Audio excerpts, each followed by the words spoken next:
真的和你长得一模一样。你来这边干什么？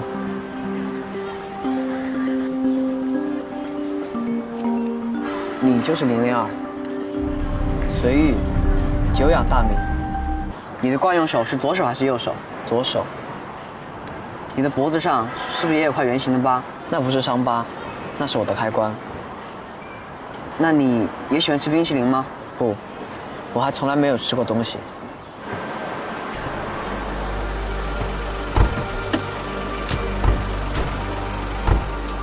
你们往哪去？是。跟我来。你还想问什么？我的一切特性都是按照你来做的。怎么了吗？怎么了？我爸爸为了你抛弃我和妈妈，也从来不回家。既然都不要我了，还把你做成跟我一样干嘛？还要问我怎么了？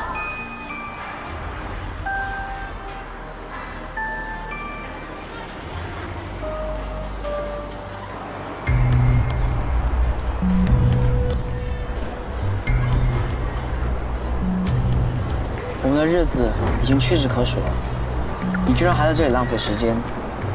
你的智商不是已经调到最高了吗？你说什么啊？什么叫日子屈指可数了？你们发生什么事了吗？001没有告诉你们吗？我还以为你们是无话不说的朋友呢。长安，怎么了？我跟001的阈值已经被调到了最高，因此启动了袁老师和夏老师当初写的防御程式。我们体内的续航能力正在下降，很快的，我们将会连电都充不了。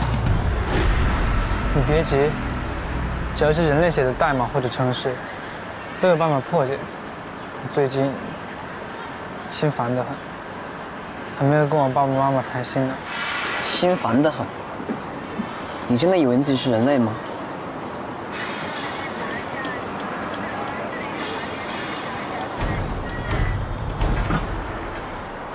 浩轩，他的蓝眼睛为什么跟之前长安的不一样？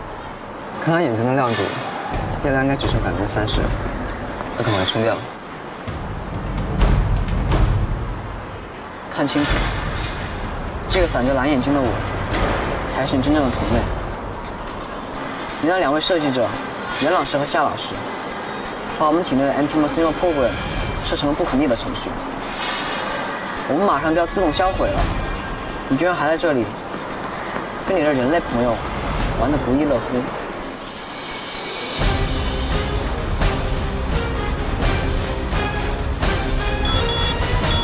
001，002，他感觉充电了。充电，执行充电。你干什么？是身份不明的人工智能型机器人，我们将根据国家机器人管理相关法律第177条，以涉嫌恶意导致市民生命危险的罪名，将他强制管束。带走。好。002，002，